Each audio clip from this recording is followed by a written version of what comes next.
What is up, everybody? Welcome to the green room.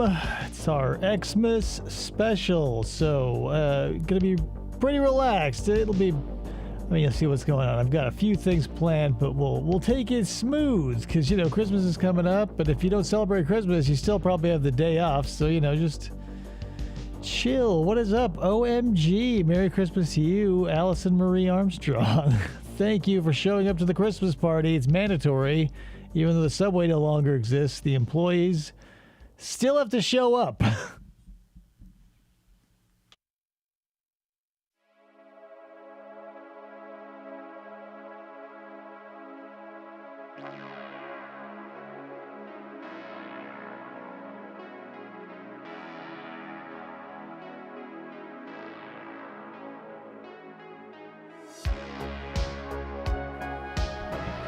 What is up, moderator Kayla? It's that delivery. It's buongiorno. Am I right? Classic.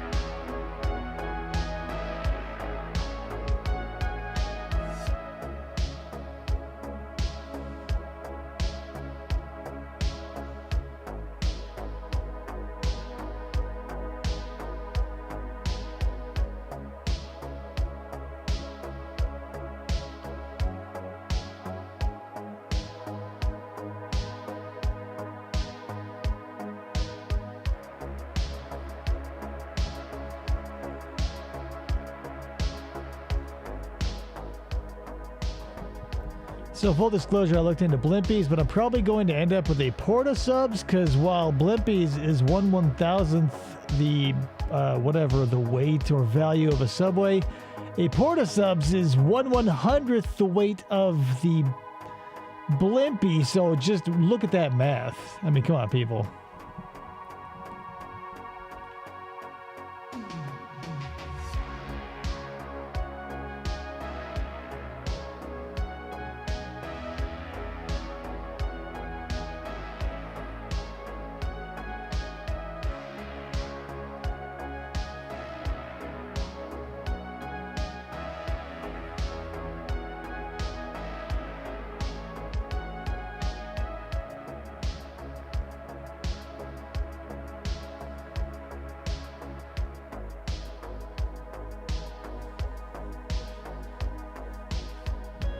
It's more fun to say Blimpie, but Porta Subs, here's the thing about them.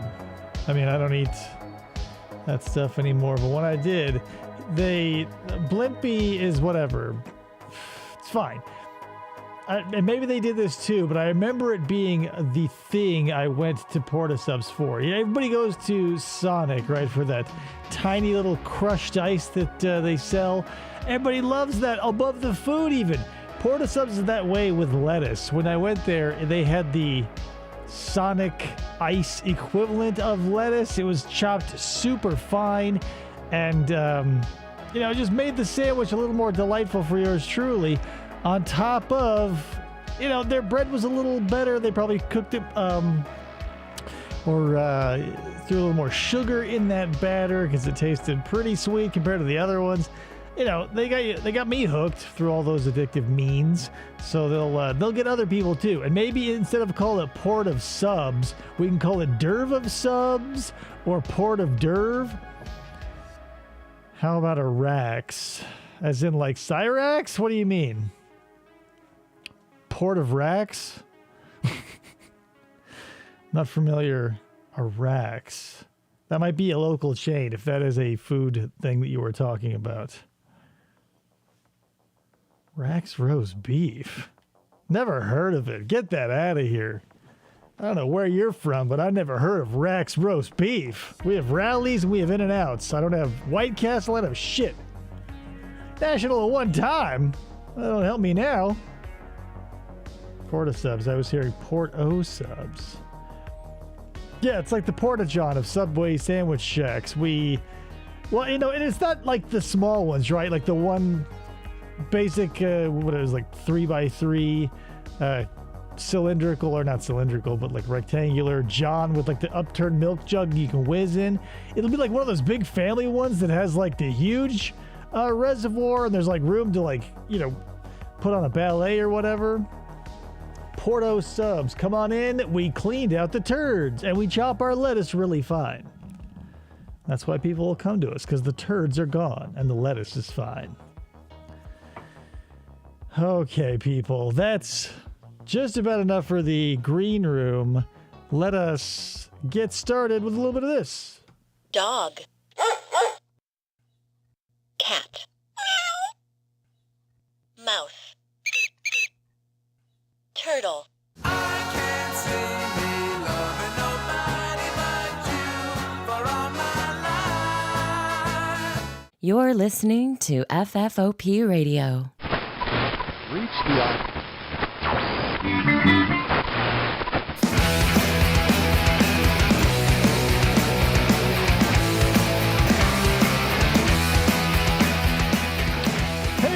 Welcome to the show. My name is Dave. It's Flamingo Friday. We're doing our regular show. So here we are. Krista's off camera to my right. Hi. Merry Christmas if that's your thing. Coming up, if it isn't, just enjoy the holiday off. Here's the thing. I just as a quick side note, I work at a job where I have to answer a phone a few days a week. And just to cover my bases, I say happy holidays because, you know, here's the thing. Even if you do celebrate Christmas, I'm not going to talk to you again before New Year. So I'm going to cover both. Yeah. Christmas and New Year. I'll say happy holidays. The people who go out of their way to go Merry Christmas and they like really lean into the Christ part of Christmas. They go, yeah, okay, bye. Like, are we still doing War on Christmas? Hello? Yes. Forever. Merry Christmas. When will those godless liberals learn that Jesus is the way? You know, he's the good book was the Bible, after all. Anyway, guys, welcome to the show. As I'm seeing this, there we go. Forgot to turn on the lights. Always behind schedule. Here we go, guys. So what I'm going to do for you is we're just going to basically hang out a little bit. I've got some Christmas commercials that are going to play softly and quietly off in the corner here. Let me move those in. And basically, you know, just hang out a little bit. Talk about Christmas. I didn't want to, because I had a really good, interrogation that I want to get to, but like, I could not find any of my true crime stuff that I could fit into. Yeah, there's Ernest. Classic. We can talk about that in a second, too. Yeah. But I couldn't find any interrogation footage that I could, like, meld into, you know, not horrifying anyone into whatever. It's Christmas time, so we're watching commercials or whatever. After Christmas. However, we did finally, thanks to the recommendation, I think Jameson told us this. Oh, yeah. Ernest Saves Christmas was on Freevee, and if you're watching this right now, hurry. It's not going to be there for long. Yeah. It's free with commercials. You don't have to get Paramount Plus or whatever. And we watched it, and it was just as good as I remember. It was good. It was... I think I liked it better than Ernest Goes to Camp. It's not as dark. Yeah. Like, whereas...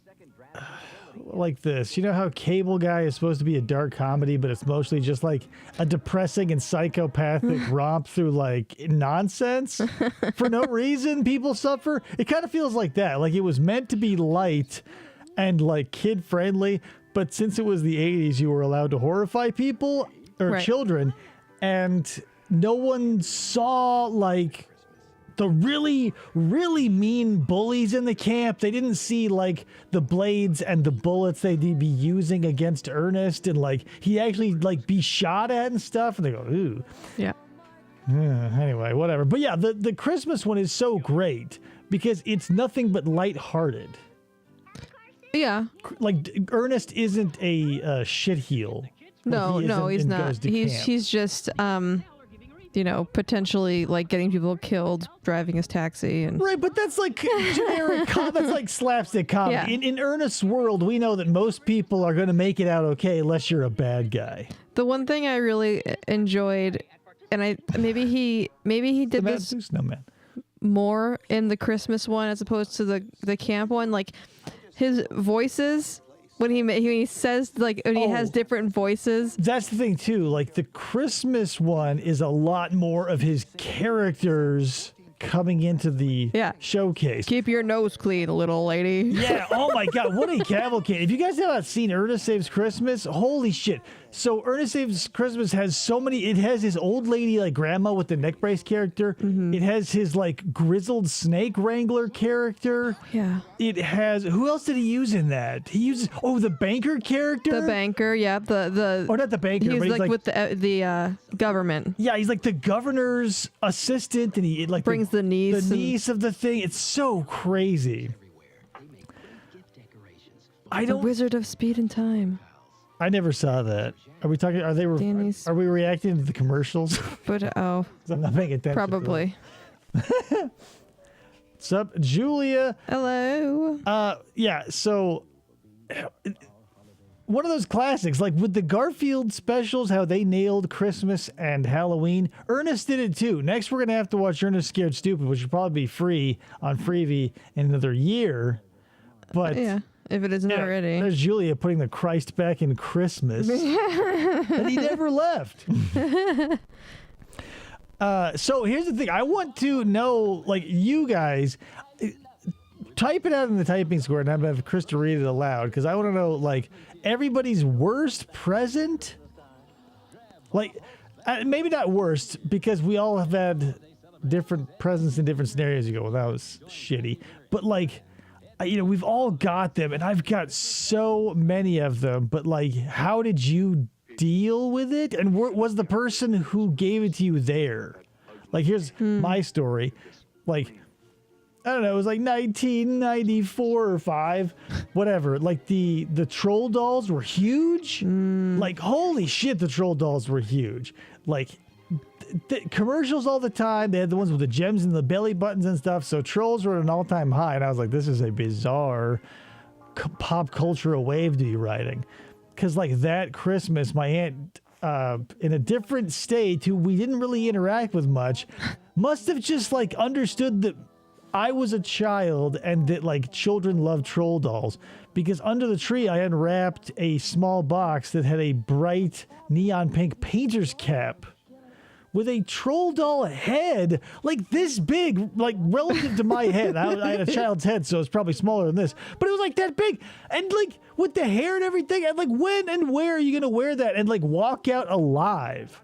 And I was only 10 or 11, but like seriously, but still, like, you were a boy. 6 or 7, you could pass. Like whatever, you know, under a certain age, you don't have any conception of like what cool is. It's just stuff you like.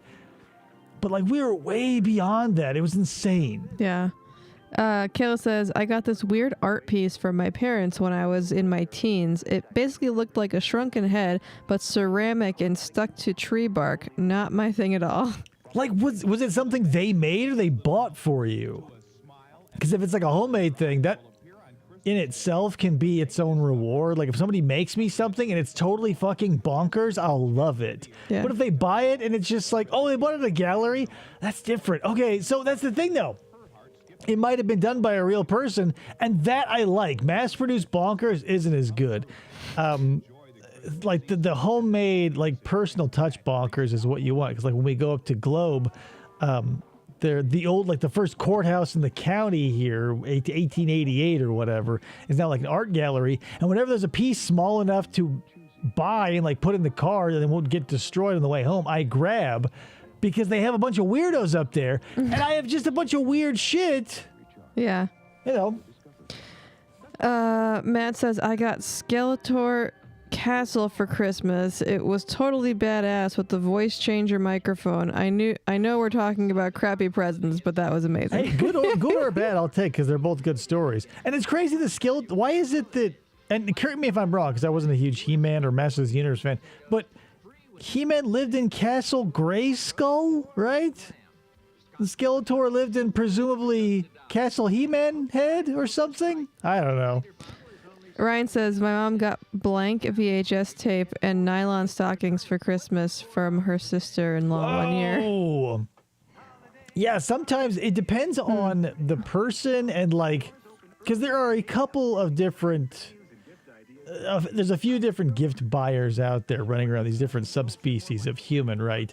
They're the people who don't know what to do, so they just end up like a blunderbuss. They'll fire a bunch of money at a bunch of different gifts and hope one sticks, and I'm sort of that way. There's the people who like target focus the gifts like a laser, and they're all catered especially to you and who you are. You go, oh, it makes me feel bad because I didn't really do that for you. And then there are the people who buy shit for you that they desperately want, or they already have and they want you to enjoy as well, but it's not your thing. Yeah. And like, holy shit. The first two species are totally fine, but everybody must have someone in their family like that where they buy you something that they want themselves and they go, oh, here you go, you're going to love this. And I go, what the fuck? Or that's the same subspecies of the person who's like totally tone deaf. Like wild grandparent style miscommunications where like you would ask your, oh, I heard you wanted a Nintendo for Christmas, and what you really wanted was an Xbox 360, and what they got you was like a Tiger handheld electronics thing, but they call it a Nintendo. Like a massive miscommunication. Yeah. Like one year I got a set of paints and canvases and brushes because I liked taking pictures. Yep. I was a photographer, you see. And so the person who bought me a set of paints felt a little confused, but also it kind of feels like a total dig at like, yeah, I know what you like, and this is nothing like that, but Here it is anyway. yeah, it's like being totally off note, but for the right reasons. Yeah, that same person that did that also got me a set of pillowcases. It's just like, oh, you like driving cars, so I threw gasoline on all your clothes and set them on fire because cars Gas. run on gasoline. What? I don't know. Maybe those are the best ones though. Like not the tone deaf gifts are probably. When I was growing up, I didn't get any We just watched it. Just really quick because Ryan Maxwell is screaming this in the comments. We just watched a Muppet Family Christmas. Oh yeah, we did a couple days ago. One of my favorites too. We had that on VHS, and now as an adult watching all of these things, I can't believe the things that I see now that I didn't back then. Because in a Muppet Family Christmas, when Fozzie brings the gang to his mom's house, right? And they're, she's going to like Bermuda or Hawaii or stuff, and she just chucks her whole vacation plans for Fozzie and his numbnut friends. And on top, so that, God bless Fozzie's mom because she's a saint, right? She's willing to put up an endless amount of weirdos on top of canceling a tropical vacation at the last minute and having to call her friends and be like, sorry. But then think of like the dude and his dog, right? They show up. Yeah. And he's like, oh, a nice quiet Christmas. He doesn't make a fucking peep. He doesn't complain a lick when a bunch of weirdos show up and he's pushed out of his bed. Like he already paid for the place. Unbelievable. But, what a world to live in. When you, I just couldn't believe it. I got you all these art supplies because your mom said you were artistic. That's autistic. Yeah, and I was like, thanks, Mom. I mean, you were there when I got the diagnosis. But, hello? Does anybody, come on. Somebody else out there must have a relative. Please tell me that it can't be akin to the video game confusion because every old person does that. Like everybody thinks that everything's a Nintendo, but it just felt like a whatever in honor of Christmas, a Jesus on the cross style spear into the ribs of oh, I know you love this thing and I bought you something that is painting and photography both start with P and they both end in pictures of a kind. But again, hello? Right, yeah. Once you get past a certain age, you get socks and you go, nice. Well, so... Because that's money that you don't have to spend on it. Yeah, I'll read Julius first before I say what I was going to say. I think the funniest difference between kid Christmas and adult Christmas is how annoyed as a kid getting clothes and now how much she appreciates and is excited about getting clothes as an adult. It's weird because Christmas becomes a time for just filling in the gaps, because when you're an adult and you have your own money, you don't have to rely on the kindness of being a good boy or girl all year to get that big gift. Like if you're just an adult and you have bad spending habits, or you spend, well, and you just make a lot of money, you could buy a lot of shit, and there's no reason to wait for Christmas to have somebody buy you something, because I'm an adult. Like, what am I going to do? Run to my wife and be like, oh, can I get an Xbox? And she go, well, if you're good, we'll have Christmas coming up in 7 months. And I have to go, oh, yay. No. I gotta be a good boy. I just buy it. I'm an adult. So it's like the time when you're an adult, like I just got Chris to something that I knew would be a long-lasting like benefit over a long time, rather than just be like, here's a thing that you can look at, and like on the day you go, whoa, and you put it away with all the other things like that. Yeah. Like I would rather have something that you can go, oh, whoa, I got this thing, and it wasn't a huge chunk out of my personal budget because Christmas. Yeah. Right? And clothes and socks and shit are like that. Yeah, when I was growing up, like my parents always, there was always you get a big gift, whatever the big gift was, but like all the small stuff, and like there was usually like jewelry in my stocking, but like there was always underwear, bras, socks in at least a box or two. And so like I'd open it, and my dad would like videotape it with his camcorder, like doing presents and stuff. Unboxing videos in their finest. Yeah, and so I'm like, be excited, and I open up like socks. Like I have to like make a big show about the fact that I got like, panties for. Yeah, and like who are you? Like who's that enthusiasm for? Right, for you later knowing you are faking it, because it's not like you're gonna be seeing this on the silver screen and like, oh whoa, Or hey, ever again. when you got underwear, that was a brilliant performance. Yeah. So Ryan brings up something. Did you ever ask for something you never got? She said panties. And like, I don't know, man. Like because here's the thing. I didn't usually think ahead. I'm such a slapdash procrastinator. Here was my always Hail Mary. Like in the 11th hour, like Christmas Eve, I would go, oh my God, I forgot to ask Santa for literally anything. And so I would typically try to save one of the backs of the Playmates Ninja Turtles, because oftentimes they'd have a big long list of like a roll call of the characters, because that's what they want you to buy. So I would go, oh my God, what do I do? And I would grab the thing that I'd saved for just this moment, and I would take a marker and I would circle all the ones I didn't have but desperately wanted. I would leave it propped up behind the milk and cookies. And since Santa wasn't real, and my parents never understood the fact that I loved the Ninja Turtles and not a bunch of the stupid shit I did get, that's another thing too. Maybe this is just me griping now, but like having a kid, it's so easy to understand what they want. You just have to listen for half a fucking second, and they'll tell you. I know all the Paw Patrol characters and all the fucking Bubble Guppies people. I know cars, back, front, left, right, up, down, and center. We know And, all like, the monster trucks. Yeah, I know all the monster trucks in the Monster Jam circuit. And the thing is, like, my parents couldn't understand and remember 4 fucking turtles. Like, even my kid, who has no care of the Ninja Turtles, sees my Ninja Turtle corner with all my cool masks and pictures and like Comic-Con art and figures and shit. He'll go, Leonardo, Raphael, Donatello, Michelangelo. And I go, whoa, and you're not even an adult. Right. How did that happen? Ryan's a big Rubble fan himself. I like Rubble. I think he's adorable. Here's the thing, why is Rubble? Because he's a bulldog. He's a bulldog. That's the thing.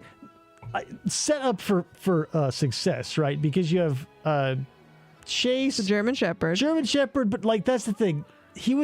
They push him as the lead, but he was never destined to be everybody's favorite, because cops are not everybody's favorite. Even though everybody goes, respect the blue or whatever, people love to talk about and get horned up over firemen, whereas like people get hassled by cops because a fireman's never going to pull you over. They're going to pull your ass out of a building. So there's a layer of love. So I feel like Marshall, boom, right above Chase immediately. But then you make Rubble like the salt of the earth bulldog who's like always hungry and like is fat and chubby and adorable. Yeah. Like the girl has no Sky, no personality. Rocky is the poor one who makes stuff out of garbage, so he's never gonna be. And then like, But he's cute. The flavor of the month that rolls Zuma. in, like Zuma's fine, whatever. No one likes the submarine guys, like the least served, whatever. But then you got like Liberty, there and gone, Everest, there and gone. All these fucking characters. The little Chihuahua. Yeah. And like, who cares? And P.S., all of this I can talk to you about for an extended period of time, obviously. Whereas I could not make my fucking parents understand Leonardo, Raphael, Michelangelo, and Donatello. And I'm wondering the biomechanics of cars. I was like, I love Ninja Turtles. And they go, oh, what? You want a backpack on wheels? Oh, what? You're 14? And what if the house burns down? What are you going to do with all your, precious documents that you have? The deed to your house, your car. You're 14. What if the house burns down or your boat gets stolen? Your motorcycle, all your go-karts, your classic deeds, your last will and testament. Have a fire safe box, 14-year-old. What did I put in it? Jack shit. I didn't own anything worth saving in a fire. Anyway.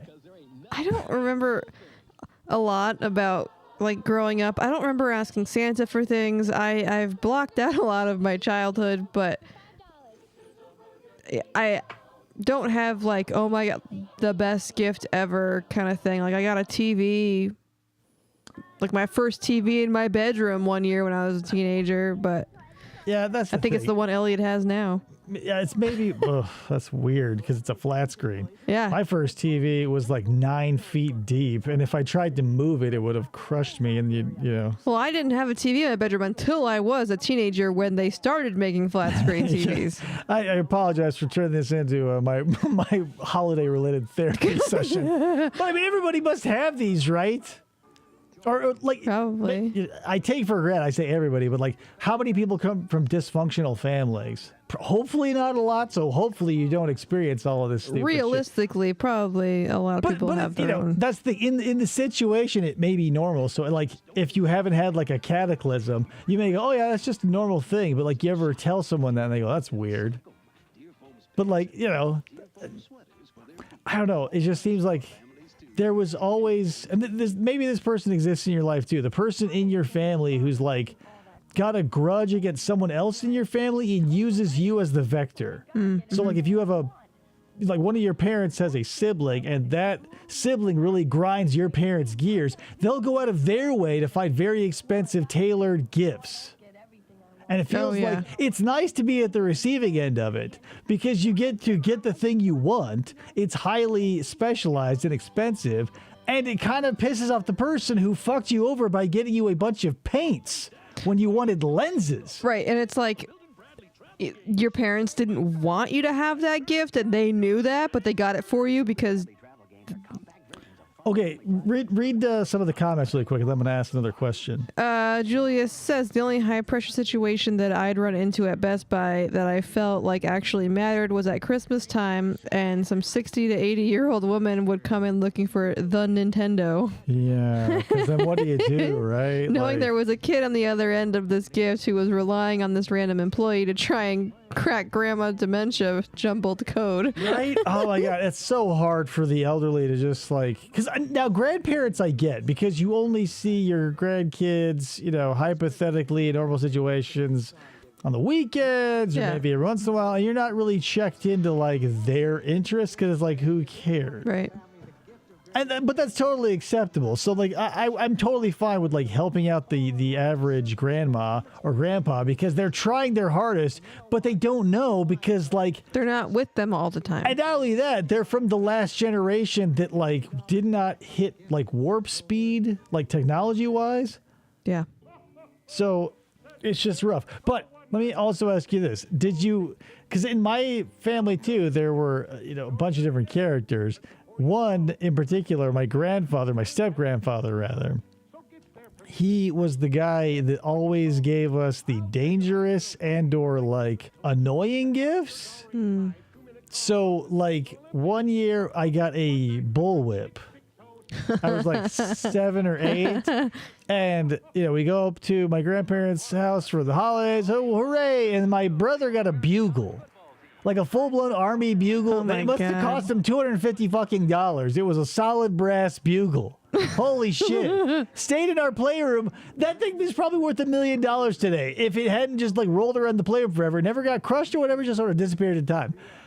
But my gift, because, one had to make noise. That was my brother's. And then mine was the bullwhip. So it's a 6-foot-long kill thing. somebody. And like, holy shit, we whipped the shit out of ourselves. We should have been out there with like helmets and safety glasses. Because I could have taken my eye out multiple times over. You go out and practice because it is cool and you want to learn how to do it because it's like a skill like you really cherished as a child.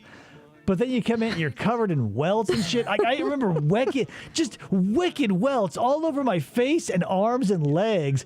And just like, but hearing that crack, it was mostly worth it because, it's like when you first start practicing with nunchucks, right? You're going to hit yourself. You're going to whip yourself. You're going to, the thing you're using is going to fly out of your hand. You're going to fall to the ground and do like the... I like swear you're done, but you're gonna go right back to it. You'll whip your eye out, kid. Right? That was me. I was like Ralphie in I just didn't want a BB gun. I wanted a bullwhip apparently. Ryan says, I found out as an adult my grandparents let my parents do the shopping for them and just gave them the money to buy that stuff. Here's the thing. Brilliant idea. What you want to do is if you're an idiot or if you're lazy, find or marry someone who does all the stuff. That's what I did. Yep. Because then, like, here's the thing. I'm not good at any of that stuff. Like, holidays feel like they roll around too soon. We all buy the shit that we want already, and whatever. I started buying Christmas presents when, like, the early summer Amazon Prime Day weekend, June or July, is when I started buying Christmas presents. And when I wrapped everybody's Christmas presents, except for my own. Forgot a lot of the things that I bought, and am hoping that David likes some of the stuff I got him that I forgot I got because he's seen them at the store and he's mentioned things and made comments about. Don't do this either, people. Like, just because it's awkward for everybody unless like the person you are serving it up to is like hyper selfish or like gluttonous or avaricious. But like, here's the thing: 1 or 2 gifts, like on the holidays, and I'm straight, I'm cool. Like minute 45, and the pile has gone from here to here, and the wrapping paper is now slowly grown like a classic comedy scene, and I'm still like, oh god, more to unwrap. Like, the holidays are turning me into a hoarder because no one knows how to like limit themselves in my life. Everybody sees something and it can be February and they go, oh my God, Christmas present. And so that happens all year round. And so that all comes home to roost on one day when I come, out of my bedroom, sleepy-eyed, oh, Christmas. And the pile of presents is taller than the tree. And I go, what the fuck? That now I gotta like keep some of this stuff for at least a little while because it's a Christmas present. But I know, like, hello, I've got so much shit already. Again, I'm to complain and put you through my therapy here, but still, come on. I'm an outlier. I just buy all the stuff throughout the year and give it to that person at the next appropriate occasion. Right, and that's the thing. If you can do that, that's a brilliant strategy because if you are like, because that's the thing, we all do that. We look at things and we go, oh, so-and-so would like that. We pick it up, we show the person we're with, and we go, wouldn't so-and-so like that? And they go, yeah, they go, hi, and then you put it back. Just buy the fucking thing and then be like, bingo, I saved it for later. But no one ever thinks about that. You have to have that switch on or off, and that switch is off for me. Yeah. I'll look at it and I'll go, oh, wouldn't so-and-so like that? He would love that on his shelf. And I hold in my hand and I go, yeah, what a great gift. And I put it back and I go, well, bye forever. The idea completely unused. Is that how you got a Reebok shoe candle? We got that Reebok shoe candle at... That was at a Comic-Con, the Tucson Comic-Con. They had a candle maker who, oddly enough, owned like an exact replica of the Mystery Machine.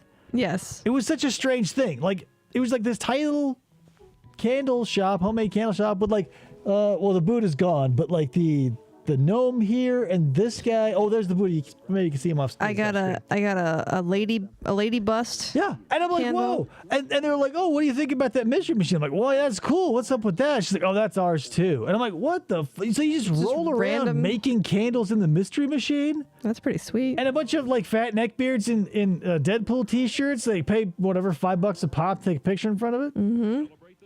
Well, you probably Is it spent the shoe half a that million fell off? dollars. Hashtag Wollongate. Hell yeah, it is. Hell no, That's it why we isn't. bought it. I was like, we need to get a shoe. We got to get the shoe. And he had me pick one out. And I picked it. said, look at these shoes. We need one for the show. Pick one out. She didn't go, oh, we need one of these shoes. I said, Wollengate's bullshit. We're going to buy this shoe to memorialize the fact that it never fucking came off. And how we're going to memorialize it is we'll never burn it to memorialize how it never left his foot. Merry Christmas, everybody. Wollengate 2024 going strong. Yep. It's like a high top. A high top. Anyway, yeah. So that's the thing, guys. Here's That's what it did, though. so what? One's busted glasses. Oh, yeah, the glasses. I should have busted them. Oh my God, yeah. Yeah. This stuff's always changing, so keep your eyes open. Yeah, the Ladio video doesn't lie. It has the facts. With arrows and everything. There's no you can't draw an arrow on something and then be like myth confirmed. Like this is bullshit. Confirmed. Okay, maybe we can talk about holiday food because this is the time of year where shit pops out and everybody says, "Oh, I love this." But here's my counterpoint to everybody's "I love X." I hate ham. Why, if you love it, doesn't it happen more often? Like, everybody's over the moon about literally everything at the table, like the green bean casserole, all the weird shit that comes out once a year. Like, are like sweet potatoes and marshmallows on it too much of a hassle to like whip up every once in a while outside of like Christmas? We. I am thinking about making an Oliver Stone film about Wolin. We always had Let's see if Kevin Costner can play Wolin. ham for Christmas, and I hate ham. One year, I don't know, like since if your family's lazy, they're going to gravitate to the path of least resistance. I think that's what happened with us. Is like eventually, like the bloom was off the rose. We had already stopped believing in Santa, and it was just like, hey, does everybody want enchiladas for Christmas? And we would go, yeah, enchiladas are good, and the secret is they're easy as fuck to make. Instead of like a turkey, cranberry sauce, and all the trimmings. So yeah, we would eat a big old thing of enchiladas. We'd always have, so every year, so Christmas Eve, we'd go to Uncle Johnny and Aunt Linda's.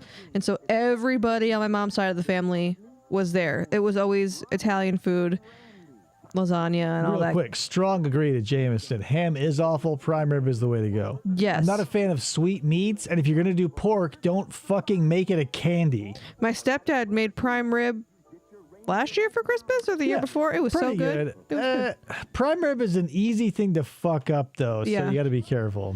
So we go to my mom's side of the family Christmas Eve, all like Italian food and stuff. My mom would make a shit ton of cookies every year. Then on Christmas Day, my dad's side of the family, we would do it with them, and it was always a glazed ham, you know, all the things that you talked about, green bean casserole, creamed corn sometimes, like all like random stuff that we never eat any other time of year. But then, like, Except for Easter. right, it's like there are holidays where you just make these incredibly like rich and starchy foods, and everybody just fucking talks about it, and you gotta talk about I don't know, the holidays. You know, it just feels like the holidays are like we're with friends and like out and we're talking with coworkers and we're blowing smoke up each other's ass. When like the rubber meets the road and you're seeing your family, you're strategically avoiding certain people and or topics. You know, you're doing it. It's always a political affair. Maybe not always, obviously, but like if you have a big family, you know, the bigger the bunch, like the more volatile things can get. It's just like I don't know. But even if it's small, it can still get a little awkward. Like, I'm not a huge fan of just like eating in silence with family because it feels awkward. Like doing it like David and I, we can have dinner in silence and it's fine. I think the problem is with like holidays is like there is that sort of weird. It's like a weird tension. Like a weird tension or something that's expected, like that we're all supposed to be doing something we're not necessarily enjoying or whatever. Like, But then it's like it's just time to make new traditions, like things that you all want to do. Right, but that's the thing. That's the problem. It's like the things that you are all being awkward about started generations ago. Right. Yeah, look out for Cosby. Ugh. What do you think he was using that Kodak film for? Evidence. Hide the eggnog. But whatever. I'm not bashing it because there are people, and maybe here's the thing too. Being a human is a wildly complicated and intricate experience. And maybe if you come from a family that, even if they are dysfunctional, if they're good cooks, this could turn it all on its ear. Oh, yeah. Like, no one in my family was a good cook, so everything was at best mediocre. Everything was a little watery, a little flavorless, a little pasty, a little dry, a little this, a little that. Nothing was really bringing me into the fold because it was the 80s / early 90s when all this was happening. And that was the time when, like, we were, like, on the cusp of, like, being firmly set in like fast made things. Yeah. Like when my grandmother was making Thanksgiving dinner back when she was, of age in that time frame, in like whatever, her 30s and 40s, and baking a turkey 10-hour over affair. wood, or whatever. All their gravy and shit was made out of real shit that they made. Like I remember everything that we ate around Thanksgiving came out of like rip open paper packages, from potatoes to gravy to whatever, and it all just felt incredibly disingenuous and kind of like. Oh yeah, see, my mom would make everything like from scratch, mashed potatoes from scratch, all the things that we made were as from scratch as it can be. Obviously, like green beans were in a casserole were from a can, but but that's part of it. Is like if there is a competent preparer of the food, but that's just it. Like nobody in my family ended up being good at anything, and they're all in different ways, right? Like one part of the family made things way too dry because they overcooked them. One part of them made them way too wet because they were always just in a simmering pot of like liquid for some reason. One was always like way overcooked because it was like better safe than sorry. And so it was never anything good. Yeah. It was like dry, wet, or too much. Yeah. Pat Morita. Oh, you remember Pat Morita and Babes in Toyland? What was the Good Times version? Classic Ryan Maxwell. Classic. My mom used to, and she doesn't do it anymore, but she used to make 12 or 14 different kinds of cookies every year for Christmas. And like looking back now, I kind of regret not helping her more because that could have been like a really cool, thing. But I was a bitch when I was a teenager, and like I remember vaguely like icing Italian cookies, but that's pretty much all I really remember when she would bake all of her cookies. But she'd make hundreds of cookies. But that kind of for everybody feels like you're turning a holiday into a hobby. Well, yeah, but she only did it every once a year. Right, but that's the thing. Like there was probably, it's like when I don't know how to liken this, but like in the old like samurai movies, like all the young kids or whatever, they were always fighting all the time and trying to prove themselves. There's always that old master who's super good and only fights when they have to. Like those are the people who bake 1,000 cookies on Christmas. They've done it a million times before. Yep. They could do it in their sleep. And so it's no problem to just like wake up one day in December and crank out 1,500 cookies, because it's like that old samurai master like getting pushed in a bar and like shoulder rolling over it and like destroying an entire room full of people. Yeah, like she would have, she knew, exactly how long each kind of cookie took to make. So she would have like basically in her head a schedule of which cookies she made first to last, like time wise, what she could do in between and while things were baking and stuff like that. Yeah, we do make about 12 dozen of them from family from up north. Up north.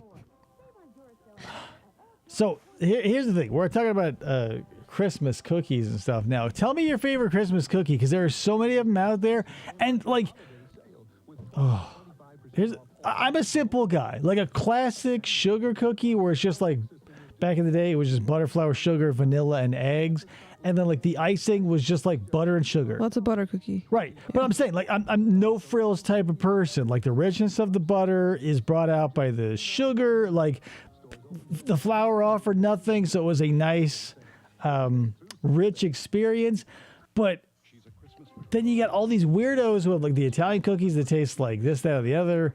The stained glass window cookies we made all the time. I don't know what those are. So Are those the thin, like, tell me what they are, because I don't know what they are. So stained glass cookies, you can find them on YouTube now. You would just take like whatever your cookie is and just leave a hole in the center and fill it. There's a couple different ways you can do it. You can bake your cookie and then pour molten sugar into the hole and let it settle. But we did it the lazy way, so you would just make a cookie dough ring and put like some crushed up Jolly Ranchers in there.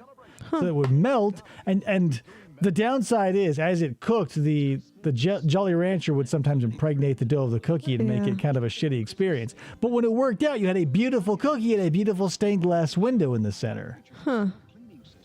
Oatmeal raisin cookies will put meat on your bones. You know what I mean? That feels like a meal and a cookie. If I'm ever like, whatever, back in the day, if I was ever hungry and I needed something and I, was at the gas station or whatever, oatmeal cookies always felt like, because the raisins are in there, they felt hearty.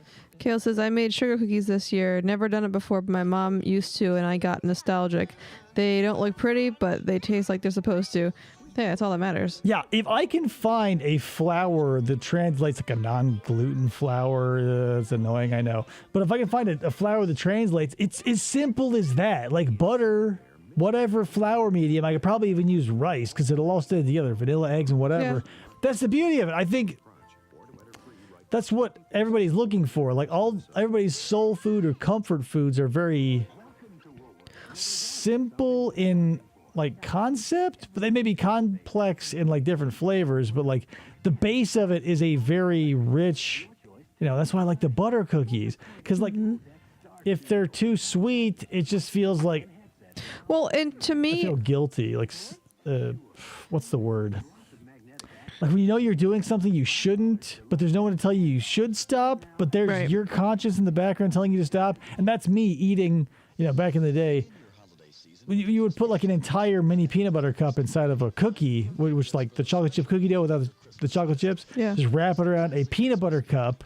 And it was like 1,400 calories a pop, and you'd eat 400 of them. And even as like a child, I was like, this feels wrong. Like it feels like sinful almost. My mom, so like Italian cookies remind me of sugar cookies because like regular Italian cookies have anisette in them, which is gross. My mom never would put anisette in it because we don't like licorice flavor. So it's a sugar cookie because it's got the icing on top and that's it. But she used to make, I had two favorites of hers. One was chocolate bottom cupcakes. Or chocolate upside down cupcakes or whatever. I can't remember the whole thing. But they were mini little chocolate cupcakes with like a swirl of like cream cheese in the middle with some chocolate chips. Delicious. And a peanut butter cup one where it was like the cookie part was peanut butter and you stick a Hershey Kiss in the middle. Like everybody made those. Oh yeah, everybody got it. But so Jameson, you have a it's a similar subspecies of my pet peeve. Yeah, everything. Pumpkin spice. Yeah, everything around this time of year is peppermint and whatever. Also pumpkin spice. I'm not a huge fan of mint in general. Yeah. It doesn't taste like a candy to me. Mint feels like one of those things that like, the old timers had to use to like. It feels like every candy before 1900. It was like made out of dirt or like bees or bark or whatever. It was like find some beet sugar and you boil it all together. That's how we get like peppermint shakes. People didn't have watermelon at hand, so they had to use peppermint or whatever. Don't give me sweets taste like my toothpaste. Jameson, you and I, kindred spirits. That's the thing. Something that's meant to like freshen your breath before you kiss someone at the prom or like when you're brushing your teeth in the morning or the evening.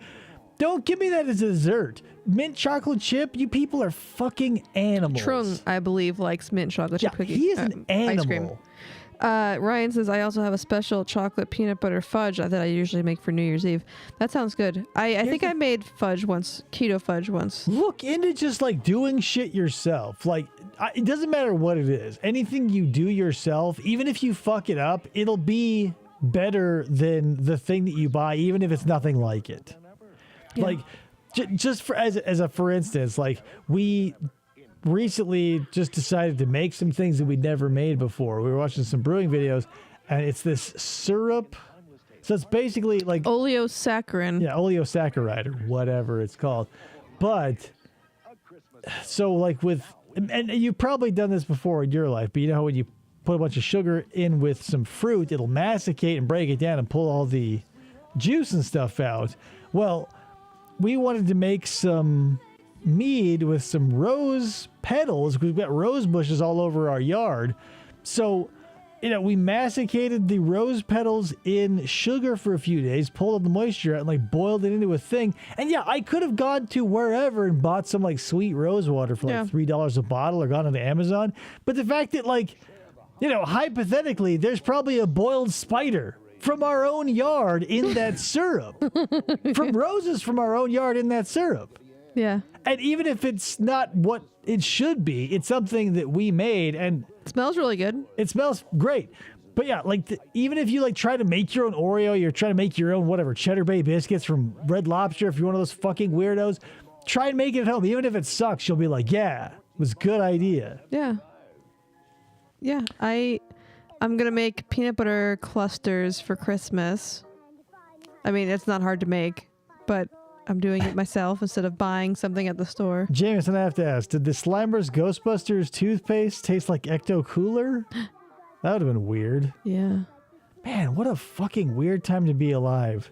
The 80s and 90s were like, whatever, fuck it. We don't know what things are yet. Or we do, but we're not going to, whatever. That was your other thing? Sweet meats and boiled spider. Huh. So I would have hung out with you in high school. One, I would imagine, referred to the taste, and the other was the look. If you could get past the look, it was okay, right? But yeah, there are just some things about... I don't know, it's a bittersweet coin, because on the one half, you've got the stuff that... all the Christmas stuff that you sort of love, whatever it is for you. And then there's always stuff on there that you hate. Because for me, it's like, I like the decorations and all that shit, but like the food that comes with it and the spices and the pumpkin spice and all, I could leave. But I don't know. This year has not felt at all like Christmas because it's been 80 degrees every day. It's been weird.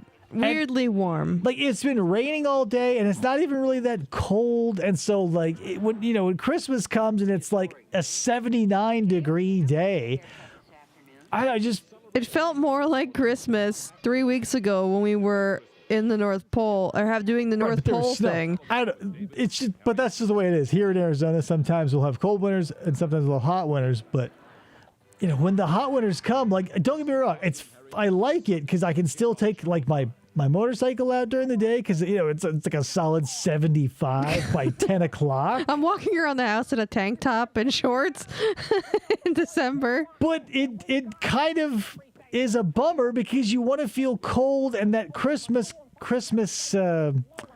smell when people start burning logs or whatever, and have hot chocolate. It has to be that mix of like, and maybe this is just a local thing, but people start burning mesquite because we've got a bunch of mesquite wood out here. So you get that cold air mixed with the mesquite smell, and you go, oh, it's Christmas. And it like, no one's burning shit because like at night it's like 52 and no one's like, hey, let's crack open that fireplace and really get a rip roaring because brr, it's 53 out here. No one's doing that.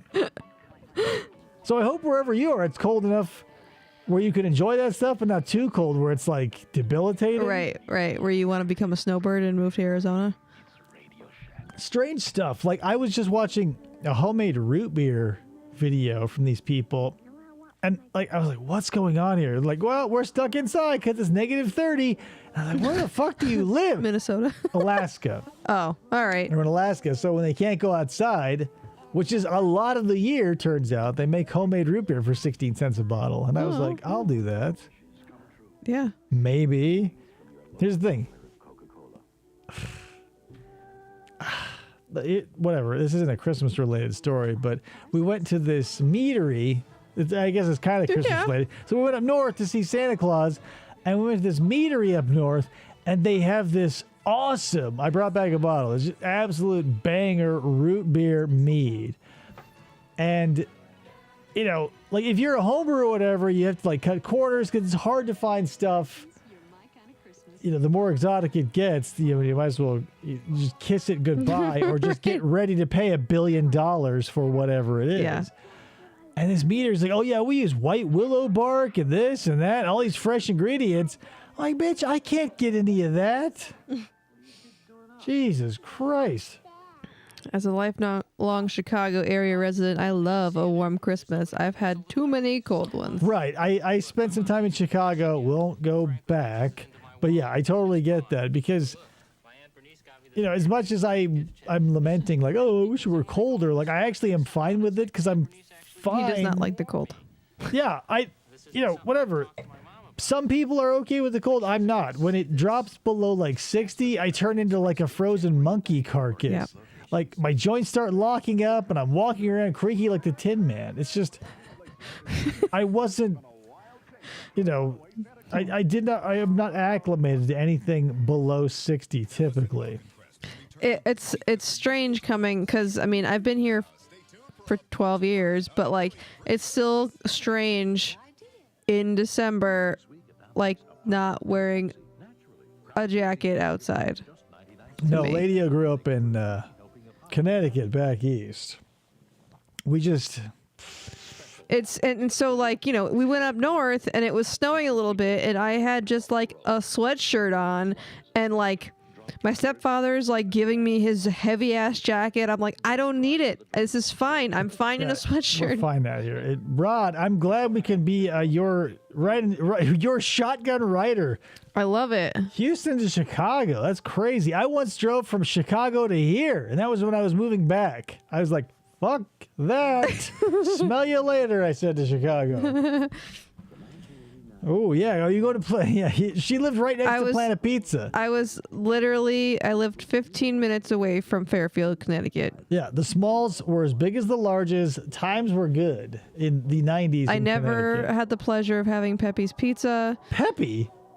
It's like the famous Connecticut pizza place. Oh. Not in Fairfield. Whatever. I don't think.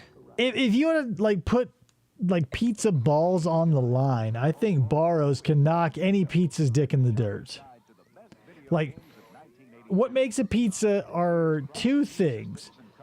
The crust, it has to be, you know, just the right type of like chewy and not sweet, but also, I mean, there are many complex things we can get into later, but even more importantly, what can save even a bad crust is a good sauce. And Barrows Pizza has the best sauce in the business, nay, the universe. Well, yes, they are good, but if I could, I would get them to send it to me in 5-gallon food-safe buckets. The Colony Grill pizza that I had when I was in college all the time was amazing pizza, but I think it was the most amazing part of it was something that you could just replicate on any pizza, and they used to put a hot oil pepper. They used to put a pepper on it. They called it hot oil because all the oils would go throughout the whole pizza, and it would be delicious. He didn't mention pineapple. Listen, I feel like the pineapple part's implied. Yeah, it's implied for David. Here's the thing. Thank you for bringing that up, Jameson. Boy, oh boy, we almost blew past that. Here's the thing.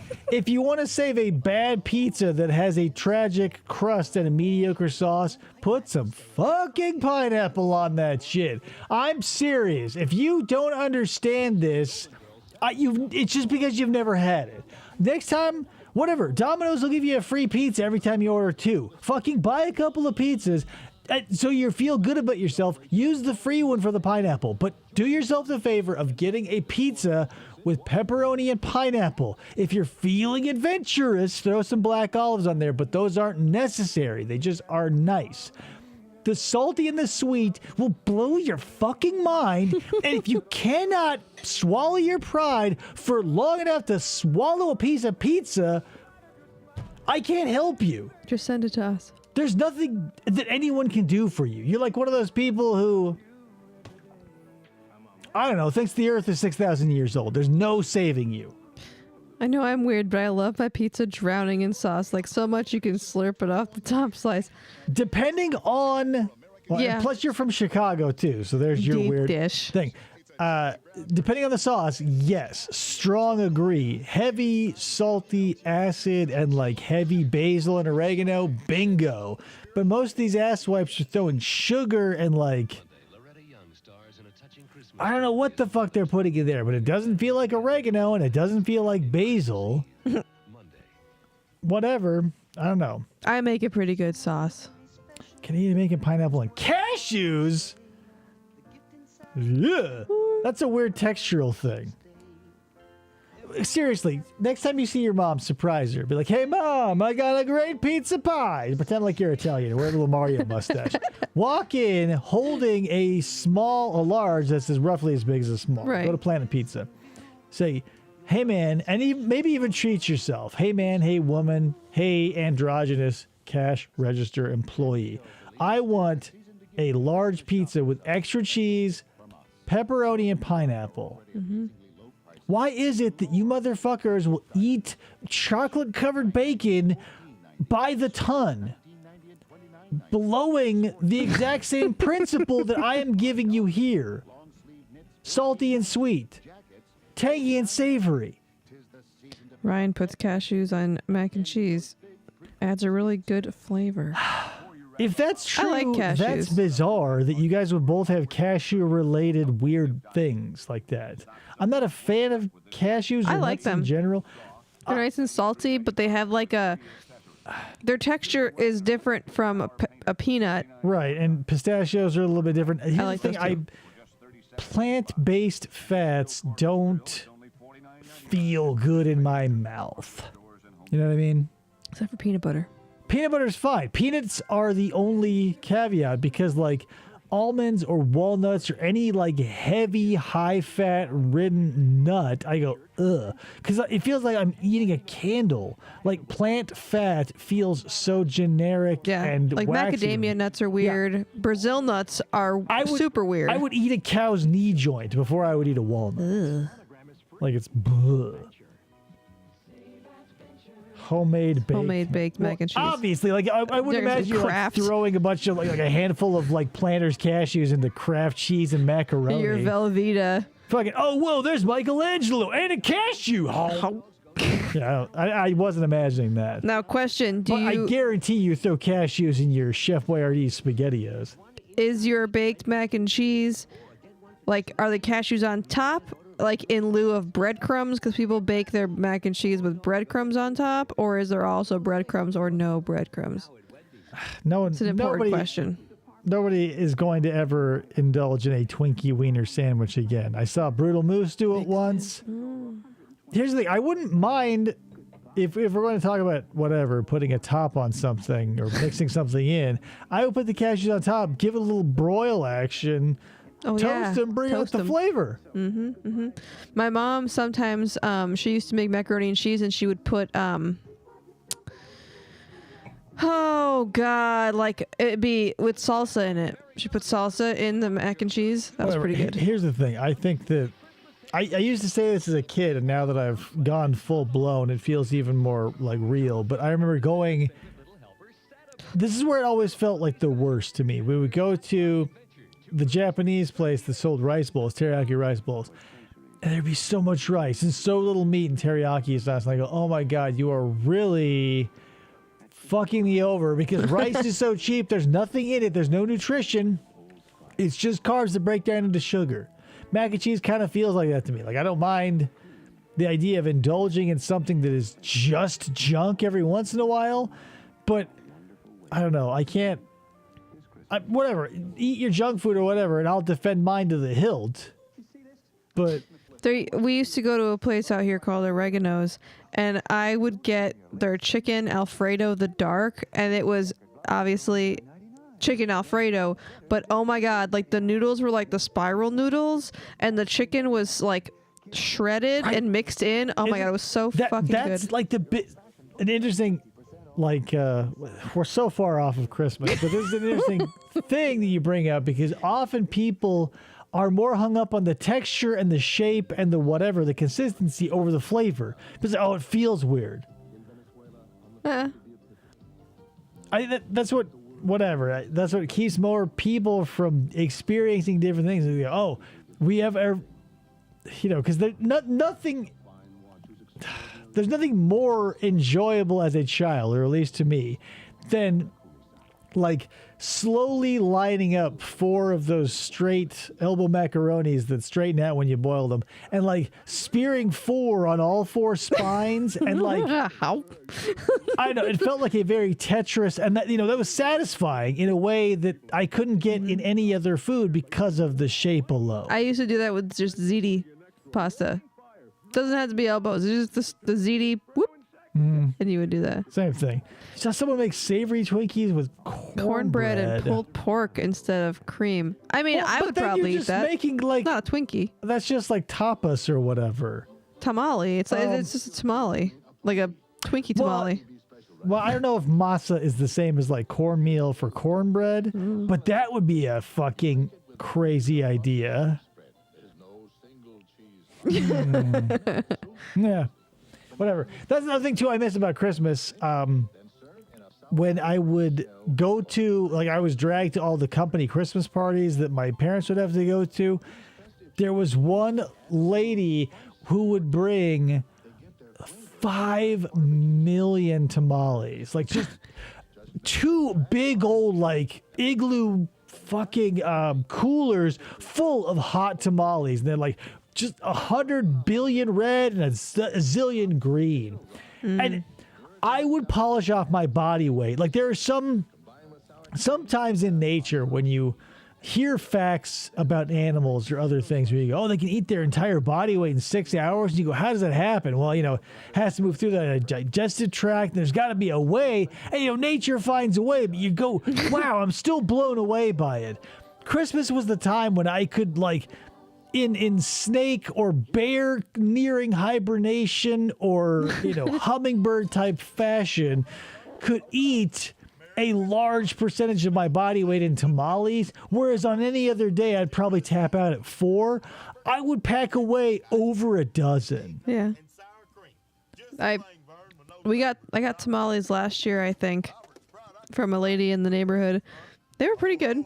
I never had tamales until I moved here, because I've never seen them back in Connecticut. Right. And here, tamales, at least for me, were always a seasonal thing. They feel like one of those things where, like, for white housewives, like your mom, cookies were the thing. For Hispanic housewives, tamales were the thing, because they would just blow them out every year.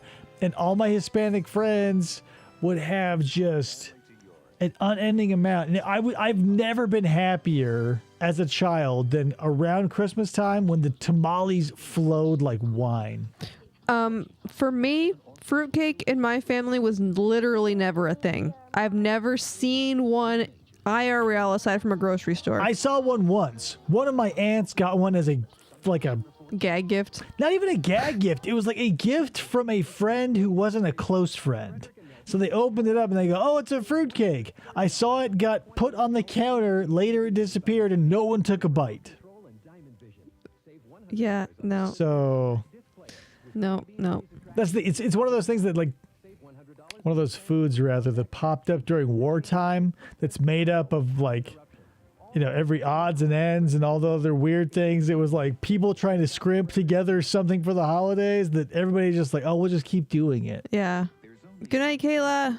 Have a good night. Merry Christmas if I don't talk to you before then. It's happy. Oh, thank you for the card, Caleb. Yes. Elliot carries it around the house. He loves it. He loves kitties. Here's the thing. I'm beyond eating that sort of stuff now, but I don't know if I would. I would have never tried it even if it was at my house. I don't think. Even to this day, like say, throwing everything by the wayside, and I'm willing to get like blowout diarrhea. I still don't want to eat fruitcake. I don't know what you can tell me that would make me like eggnog is one of those things where like I never had any interest in. My cousin growing up would drink it almost exclusively in favor of water, Gatorade, soda, or any other beverage, exclusively from the end of October to the beginning of January or the middle, or as long as the supply would last. Mm-hmm. And I go, eggnog? I love eggnog. I was just like, turned off by it. But that's one of those things where I think now as an adult, I could probably whip up a batch. If you made me eggnog, I'd be very happy, or just bought some from the store. Do you guys have a P.O. box or something if we wanted to send cards or stuff? I've thought about getting a P.O. box, but who's gonna send us stuff? If people start wanting to send us stuff, I can get one because there's post office right up the road. But yeah, if you want to start sending us weird stuff, I could get one, but like I don't know, maybe one day. I don't even know how that stuff works. That's like fucking King Cobra has a P.O. box. It can't be that hard. You walk down, you like a P.O. box. They say, here's your key. It'll be $12 a month or whatever. Stuff like that. I mean, I would just give him our address. But then it's a slippery slope. Yeah, Ryan seems like a sensible dude. Right. He's not going to dox us. But like Red Letter Media, if someone wanted to start sending us, or City Steading Brewing, or any of those other channels we watch that have a P.O. box, you want to send us 15 pounds of your local honey. Oh, yeah. Wink, wink. I'll set up a P.O. box for that shit. Yeah. Which I wouldn't mind, because here's the thing. Every honey is local to somewhere, and I would like to taste other flavors. That's and true. Here's the cruelty of it all. Like, Costco exists, so you can get a bunch of stuff for cheap, and they have weird stuff that I would never find anywhere else. So, that being said, at the end of this rainbow, walking through there with my son, I was like, you know what? I'm going to grab some Arizona wildflower honey. Taste of Arizona. They don't have orange blossom. I got to settle for wildflower. They have that crazy like Manukau or whatever it's called honey from New Zealand. Manuka? Yeah, Manuka or whatever it's called. Honey? Maybe that's right. Maybe that's wrong. And I was like, whoa, what if I made a meat out of that? Like, how exotic. Fucking $25 a pound, and I'd have to blow $75 worth. For a gallon. Possibly. And I go, Jesus. Crazy. Ryan will send thousands of crates of shoes. Yeah, and they'll never leave my feet. I'll walk around just fucking even if they don't stacked fit. high. Doing it. Crazy. You'll get weirdos who want to send you their toenail clippings. Right, big old jars. Yeah. But then I'll be like, what's his nuts from? Please tell me you guys watch Oddities, right? On the, what was it, TLC? Yeah, they're not on anymore. No, they're not anymore. Back in the day, I watched a metric ton of fucking Oddities. Yep. Obscura. Yeah. I actually bought David a set of camel bone dice from Oddities on their got 'em. website. They Yep. smell like real camel. Howard Hughes? Yeah, toenail clippings, jars of urine, stuff like that. You'll see a bunch of weird shit start throwing weird vibes as the shelf behind me gets full of toenail clippings and urine and other, like, voodoo dolls made out of hair.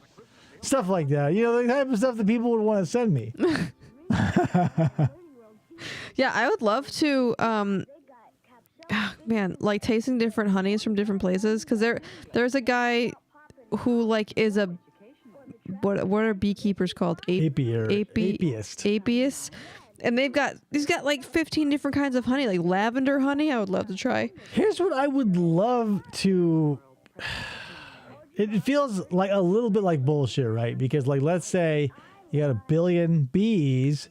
How do you know that Those what are you going to one got spot. is mesquite, or how you know what you got is all clover? Yeah. Like wildflower, I get, because you just say, well, I let them do whatever they want, so they just go wherever. Yeah. When I like, this is a mesquite honey that comes from Flagstaff. Yep. This is the dark one.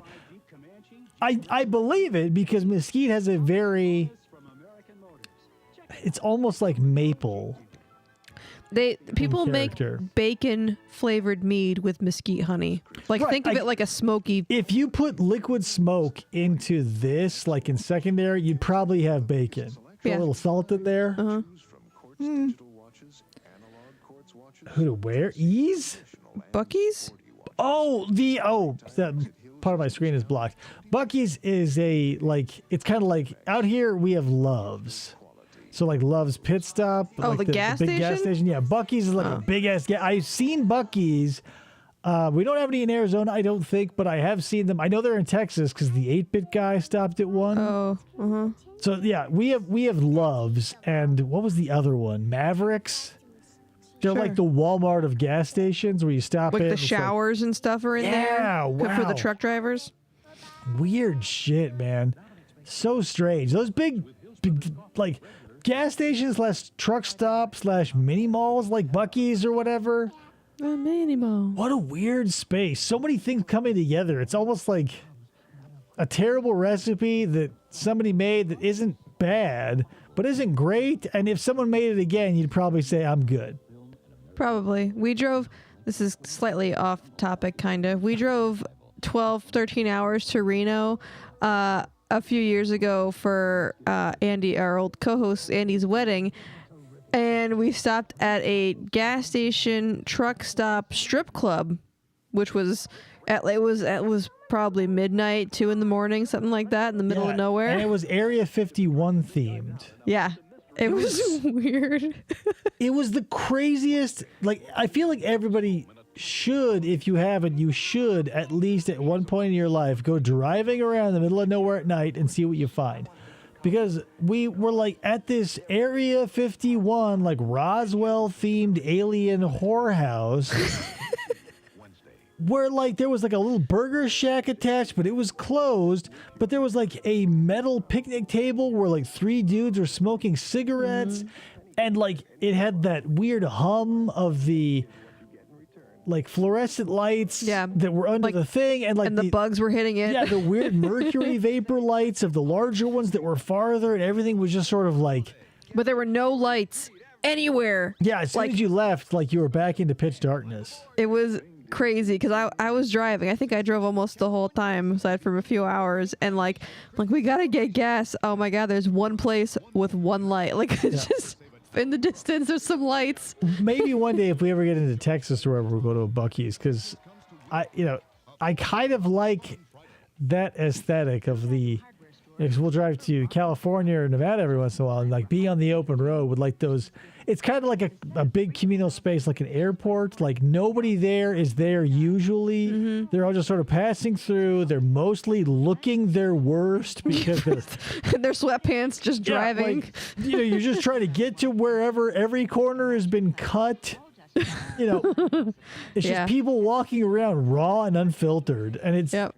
Everybody has to pee or get gas. Yeah, there's something magic because like it's a mix of like the adults who are like, oh god, just be over, and like the kids who are sort of blown away by it all a little bit, and like a big gas station, they can buy some candy, and so it's like this bubbling enthusiasm stifled by the parents, like shut the fuck up, we still have 4 hours to go sort of vibe. Just go to sleep in the car. Right. I don't know. I love places like that, or even foods that will mix various flavors that you don't feel like go together. Like one time, this is another off-topic story, but like I ran out of pizza sauce, and I was like, oh fuck, and I had like half a can of enchilada sauce in the fridge that was just going unused, and I'm like, well, fuck it. So I replaced pizza sauce with enchilada sauce that I never would have done otherwise. But while I was freewheeling, I took some of Kristen's homemade pickles that were sliced and threw them on there, and I had a pickle enchilada sauce pizza, and it was fucking awesome. Sometimes you gotta do crazy shit like that. Like in this room right now, I decided to make a little hot mango meat. Mango and habanero peppers. I go, that's simple, it's easy, I'll back sweeten it, it'll be delightful. One thing led to another. We're making all these things, and I find myself in possession of a whole bunch of pulp from raspberries, cucumbers, and sage. And I go, well, that'd be a waste just to throw. So I tossed it in there. Will it suck? I don't know. Probably not, because, usually I know what I'm doing. Usually. The enchilada thing, I knew what I was doing. I knew that was going to be awesome. I threw the pickles on there as a bonus. But awesome. Nailed it.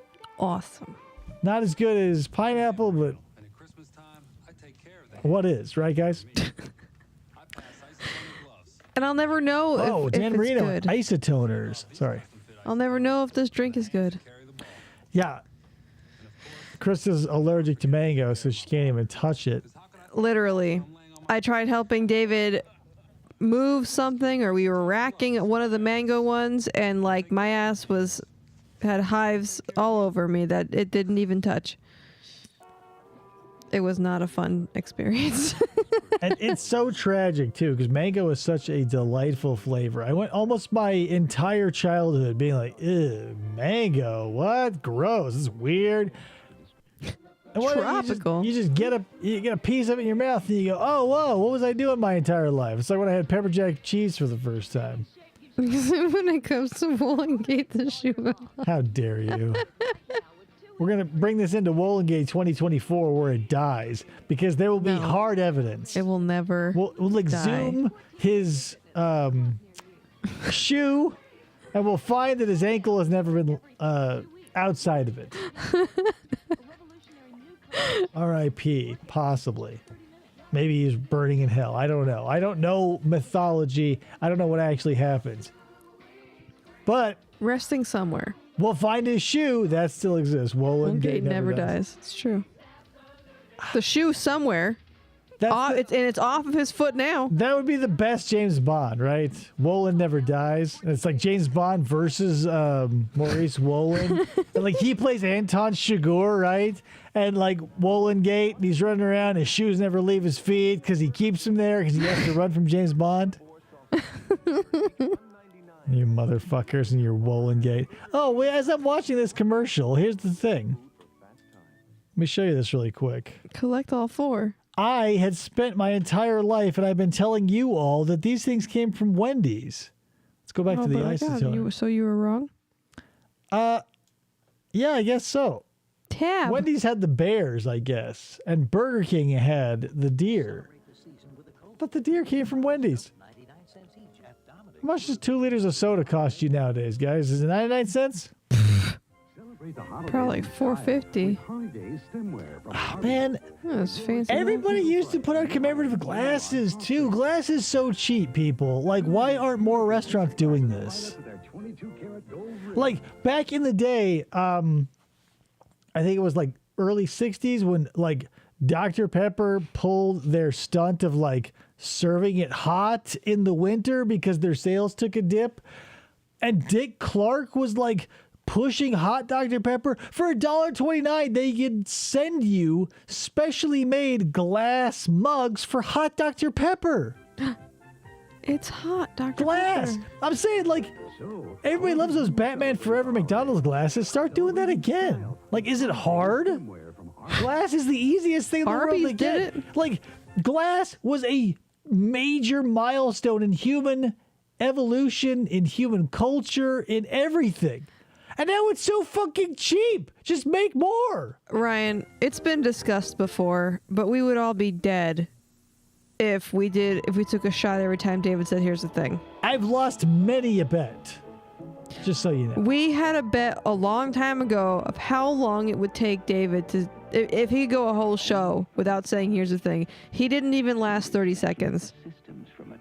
I lasted like over 4 minutes. Don't bullshit. No, you did not. No, The first time, because it was like 37 seconds and you were done. It was done and over. if you don't count the intro, which I do. You so don't say, here's the thing, here's the thing. Be at quiet. the beginning of your intro. Right, that's what I kept thinking as I was watching the origins of Hot Dr. Pepper. I kept thinking of Christopher Walken in Blast from the Past, and I was like, whoa, that wasn't just some bullshit those movie writers made up. Like, Dr. Pepper literally pushed a hot Dr. Pepper recipe, which consisted of, get this, heated Dr. Pepper and a slice of lemon. My God. Here's the thing. You can find that out by yourself. And here's the other thing. His shoe never came off. There's no such thing as Wollongate, guys. We made it a thing. Ryan made The it a thing thing. of it is. Here's the thing of the thing. All right, well, I lost the fucking reindeer commercial. The Again. whole shit is fucked. The night is ruined. Wollongate isn't a thing. You guys have ruined Christmas and bah humbug. I loved this commercial. Mr. Scrooge, Honey Nut Cheerios, it's Christmas. My customary gruel will suffice, thank you. Yeah, but Honey Nut Cheerios. I don't know why I like this commercial so much. I don't know either. Here's the thing. I think I'm just a sucker for like old timey shit, and like this Victorian shit is a little in that ballpark. Like I'm into Lovecraft. He was an Anglophile. I can sort of shimmy my way into liking this aesthetic. But I also love, and here's the thing, maybe I was destined to be a mead maker, but when he brings the honey out and the sun shines through it and it turns Scrooge, to a nice guy, or at least someone who wants to eat cereal. Cheerios blends golden honey and crunchy Classic, nuts. Ryan. Am I right? Did you say honey And nuts. Yeah, hey, the fucking Honey Nut Cheerios bee did in one bowl what it took 4 fucking ghosts to do. Merry Christmas, Mr. Scrooge. The perfect He gift loves for him. everyone on your list. An AT&T long-distance gift certificate. A people present. Imagine like getting a Burger King gift card as a child must feel like the same kick in the dick if you got an AT&T gift card. Like here's $5 of calling someone on me. Merry Christmas. Cow? Of course, cow. A gift that speaks from the heart. Who's the 5th ghost? Did one of them take up? Oh, was one of them like Bunsen and Beaker? I've not watched the. Here's the thing. After the classic Muppets Take Manhattan, The Great Muppet Caper, and the Muppet Movie fell off. Jim Henson's gone. I'm out. Don came down with a cold, and guess who got the job? I have a penis now. AT&T long-distance gift certificate. Here's a $5 AT&T. Like this is the shit like you'd turn away at Halloween. Get a cute and cuddly bear free when you buy Oh look, he holds a $25 phone to Get a remind you that little you're bear. making phone calls. Oh. Come on down to AT&T, Oregon the Bank. right choice. Good news for egg lovers. Time ago, when the world was small, two This is a snowy white 900 horses number. pulled my sleigh. Did you guys ever call Santa? No. So we got a phone number from somewhere, and like on Christmas Eve, you'd call, and there would be a pre-recorded message from Santa. And then when the internet was first cracking, someone made a thing where you could track Santa, and I remember like on my dad's IBM, like with the slowest internet ever, like tracking Santa and like the satellite view and where he was, and I was like, oh my god, this is so exciting. I vaguely remember the tracking Santa. I don't think I ever did it, but I just remember that it was a thing. Now it's like that felt like such a game changer because you could look and be like, whoa, and all the people doing it would have to do is to make sure who was looking at it, make sure that Santa's on the other side of the earth so he never conflict with anything. Yeah, oh, he's in your backyard. And now there's like 500 apps and like Pluto TV stations, or like, on Roku, there's like a Santa tracker where you can watch him. And like, I don't know, it just feels like kind of a bummer that there is no scarcity for stuff for But people the world anymore. grew larger, and my sleigh heavier. NORAD Santa tracker. you can still do it. Yeah, okay. Fell from the sky, and that's how my reindeer came to be. I have a story just for you, but you'll have Where's Pat Morita? But you'll have to pay a fucking $5 a minute. 1989. ask your parents to dial for you. Let's see. Won't you? Calls cost $2. Could you imagine $2. being that maybe not the checked out parent, but like the lackadaisical or forgetful parents, and you like look over at the screen, they go, I want to talk to Santa, and you go, yeah, whatever, $5. No, $2 for the first minute, 45 cents each additional minute. You got 5 minutes. Boop, boop, boop, boop, boop, boop, boop. You don't look, and you accidentally dial 1-900 wet butts. And before you even hear it pick up, you hand the phone over. $2 for the first minute, 45 cents each extra minute. Kids, remember to get Yeah, your you so parents' shit. permission. You must have called Santa. 'Twas the holiday season. Grandma sent you some and money. all through the place, people gathered together for lemon lime taste, and the People hated Sprite. taste that was chosen by glassful and cup was the P.S. Who is the motherfucker who brought 1 2-liter of each? Right. Like, it's a party. And P.S. You put them on the table. Yeah, not in an ice They're cooler. not in an ice bath in a cooler under the table. They're not in the fridge and have been for hours. No, here's some room temperature Sprite and 7-Up. Who I will drink you it. choose? I drink it. Fucked. I used to drink warm soda when I was younger because I didn't like Only carbonation. Sprite has the lemon, and so you can see it's tasty. Yeah, Ernest did say that, but he also said a lot of stuff. Unique in a drink caffeine-free. So Ernest, interesting side note, Ernest was a big proponent of opaque drink jugs. I don't remember what year it is. It must have been in the 80s, but there was a push for milk and orange juice to be in opaque jugs because light, and this is same across the board with any liquid, home brewing or whatever, light, UV can damage your material because that's what it does. UV radiation destroys shit. So Ernest was pushing milk and orange juice in 1 gallon opaque white and orange jugs, and I thought, brilliant idea. But then I thought, well, why didn't that last? Because I'm a kid, and that doesn't exist. Ernest scared his shoes back on, stupid. So this Ernest holiday didn't tell you season, shit. rejoice and Shoot. delight. Season's greetings to all, and to all a good Sprite. Sprite. Yeah, we saw it coming. Well, Lyman. last Christmas I had the big turkey, and we have salad, hamburger fries, turtles, chocolate jello, chicken salad. Hamburger soup. fries? And me and my dad love salami. Dominic's makes the best holiday memories with sparkling 7-Up. Salami? Just 59 cents. Salami? A 2-liter bottle Oh. With each $10 purchase. At Dominic. We had a place, and it probably still exists, but it was one of those pizza and wings places, but they had like an obnoxious, and I remember it like it's yesterday, I can still hear it. Sardellas. Sardellas, pizza and wings. Only Sardellas makes my favorite thing. Sardellas. Never eaten there. Dominic's, these commercials are from Chicago. Oh, nice. I'm going to see if I can find you a Sardellas commercial. We'll swap. It'll be like an exchange student sort of thing.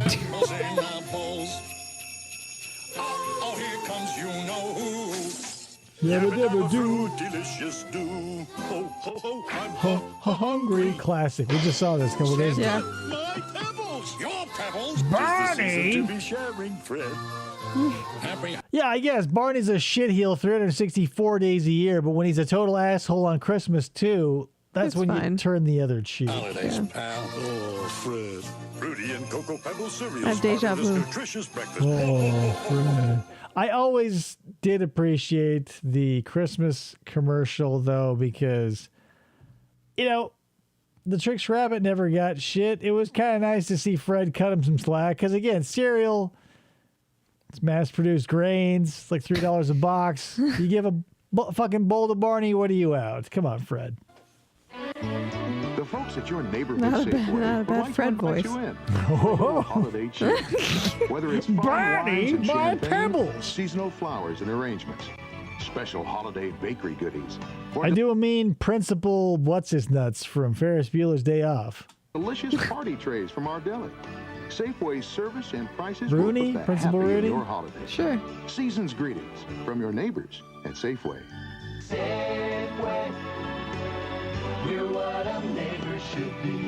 Please walk around the multiple trees we'll be setting up in front of every store. Rooney. Thursday on There you CBS. go. What's Christmas? Discover the meaning of the season with the ultimate George C. Scott gets hit and grown by football dressed as Ebenezer Christmas Scrooge. movie. Join George C. Scott and the Equalizer's Edward Woodward as Yeah, his actor is a sex. That's a funny way to put it. His actor is a sex. Yeah, Jeffrey Jones. Classic. What a tragedy, too. Like Transylvania 65000, Beetlejuice, The Devil's Advocate. He's in Sleepy Hollow. And then just to throw it all away, just to be a fucking Chris Hansen alum, Holiday essentially. spirits teach a miserly Scrooge a lesson of the heart. God bless us all. God bless you, Mum. A Christmas Carol, Thursday. Hello? Do you sell dinky dolls? You do. The Then fuck I'll are take 30. those? Anything else? Oh, let me check. You're gonna miss him, and that's the problem. Here's the thing: the issue with talent is it will cloud your vision as to like the problems personally, right?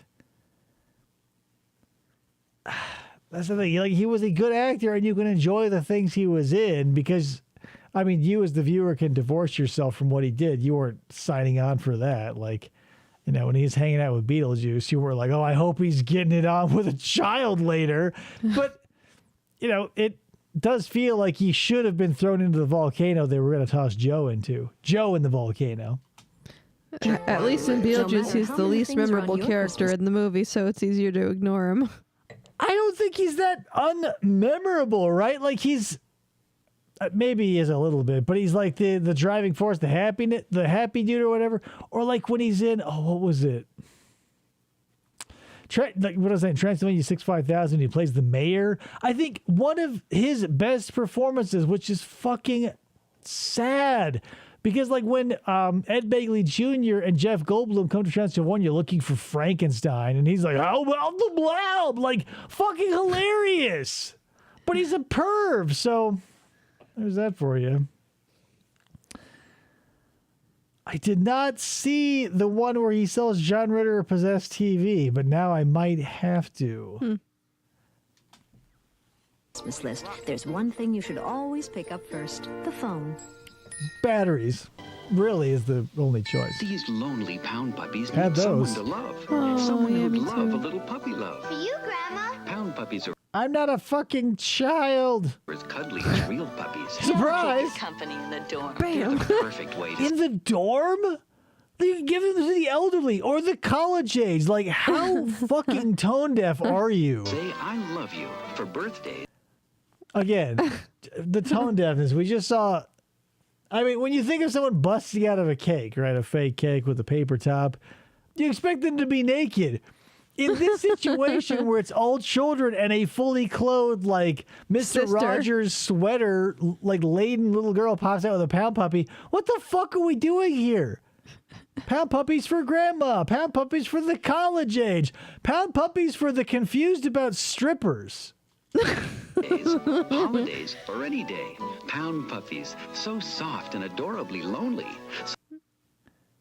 So, you guys saw that, right? Like, she ran up and was like, here's my report card. And he's like, well, good news. You can now have the pound puppy that's been sitting in my lap for an undisclosed amount of time as I've been reading the paper. He just carries it around. He's like, remember, if 'Cause you he get didn't- good grades. He didn't reach over to the floor. He didn't pull open a box. That was sitting on his lap. Oh, that's been his pound puppy for 4 years. Yeah, Maurice Wolin couldn't afford. No, he probably could afford. He was a doctor, but Maurice Wolin didn't have a pound puppy. Don't be Pound the puppy are girls. for the pure of heart. Sometimes the hardest thing about giving them Merry Oh Christmas. my God. is giving them up. What? Bullshit! What a fucking crazy commercial! No fucking way. I wouldn't know what to think if you ever got me a pound puppy. On what planet are they marketing pound puppies as the universal gift for literally anyone? Unbelievable. Pound puppies are for closers. Yeah. Stay tuned is on Tubi. Don't know if that's an indicative of the no. quality or not. You know what, Jameson? I'm willing to trust you and your ability to point things out because we watched Ernest Save Christmas because of you. So Yeah. you know what? You saved Christmas. And it was good. Slightly. Ernest really saved Christmas. You helped. Yeah. You were like the elf. When friends gather together. Yeah, you were like the punk teenager who steals Santa's bag and pulls out all those toys who, she doesn't actually want and has to hide them later. And then what do you do when Ernest comes home and finds zillions of toys all over his fucking house? And I'm sorry. Okay, well, we're going to talk about Ernest Saves Christmas now. But the warehouse storage unit, whatever he was, worker with the shifty eyes, they did not have to do that shifty eye Bobby? movement 18 bajillion times. That's his once or fucking twice. thing. Could have been it. No. He does the eye thing all the time because like what was it, Eddie? Because you'll realize that in Ernest Goes to Camp it was Bobby. No, Bobby's the old guy, the fat guy, whoever his name is. He is with that nerd guy who like felt like John Cherry's nephew or whatever. John Cherry is the advertising agent who also directs all the Ernest movies. but they busted him out of that fucking spot and put Bobby in the old guy. Those are the only movies he was ever in, and he fucking nails it. Eugene Levy. It's a murderer's row. We talked about Ernest Saves Christmas earlier, Julie. You missed it. Yeah. But that's just the thing about it, is it bears repeating because, like, it was like I said before, I liked it better than Ernest Goes to Camp because it wasn't like, it's got everything you need. It's got the redemption arc of the young girl. Yeah, I didn't really care about her, but as a child, I identify with her a little bit. Like if I were whatever, moral of the story is, Ernest has a nice arc. Santa does a thing. The guy who he gets to be Santa, like, is the right choice, despite the fact that his agent's a little sleazy. Yeah. Like, everything about it is above board and totally fine, especially because, like, Santa gets with that old lady who reminds me of my own grandmother at the end. Yeah. And you know, they were knocking some dusty boots at the end of that. On Christmas Eve. Oh, yeah. Like, classic. Right up there with Garfield. The agent of the guy who becomes Santa in that movie, like, he wasn't a bad actor, but I think nowadays, like, what's his name? Will Arnett? Yeah, would have been good for that role. I don't know why he reminded me, like, his mannerisms and stuff reminded me of... I don't know that actor. He's a character actor from the time period. I've seen him in a bunch of different stuff. But he does feel like Tony Montana and Will Arnett together. Smashed. Yeah. Lesser talked about Christmas comedies, The Ref and Trapped in Paradise. I haven't seen either of those either. But yeah... There are so many good Christmas... And that's the thing. It's not hard to make a good Christmas movie. I feel like most that get pumped out aren't like... I don't know. What has staying power? Everybody loves A Christmas Story. I feel like it's a little... Like, it's fine. I don't think it deserves as much... I wouldn't watch it every year for Christmas. Whatever. It's fine. I feel like it's got somehow... Humans, when they look at A Christmas Story, slip on a pair of nostalgia goggles a mile thick and rose-tinted beyond the furthest of human imagination. Because, you know, it's an okay movie. It's all right. It's totally fine. It's serviceable. But, like, there are better movies. But then again, it has to stand next to Christmas movies, which are by and large shit. Yeah. Unless, you know... You throw Ernest and Garfield into the ring, because who else is there? What other Christmas special or movie can you think that comes close? You also love fucking, God damn it, the guy who died. Jim Varney?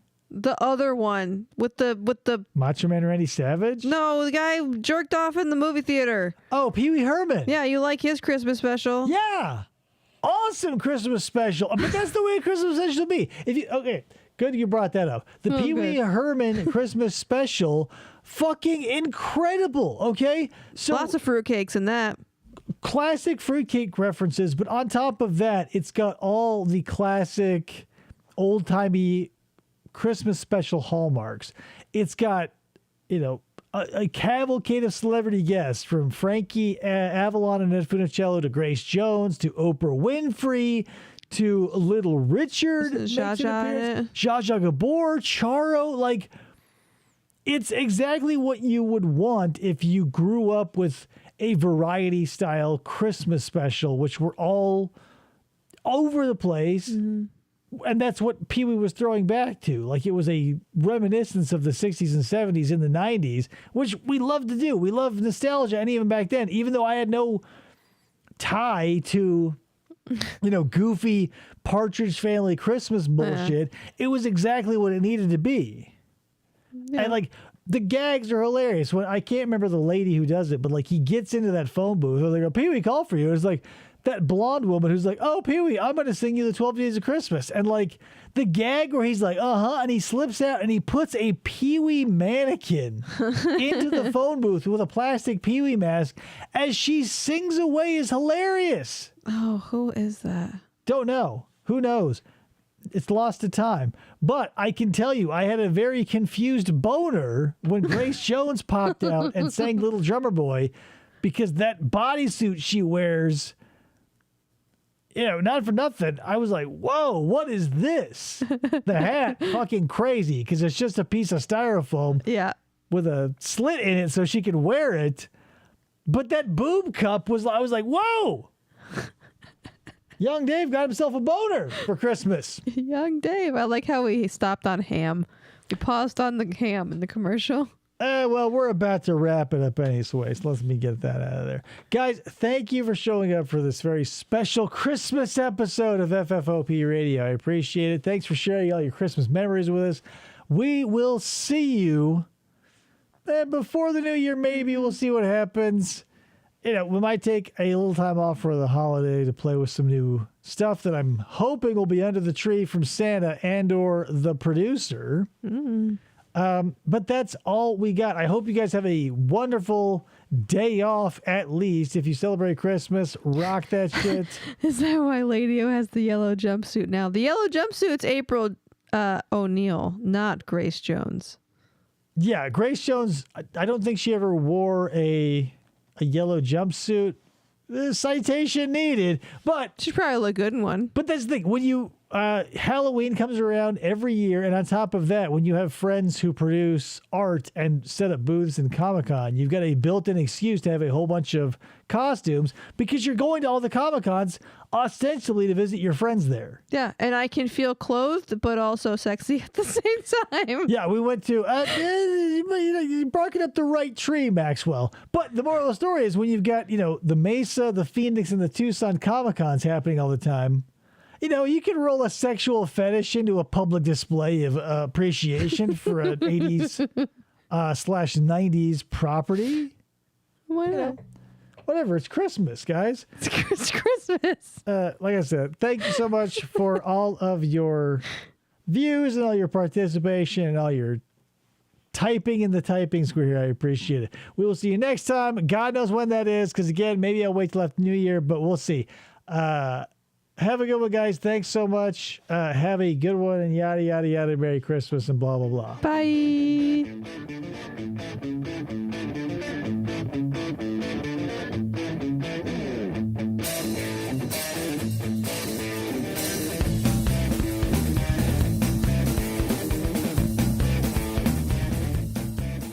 Or they try to.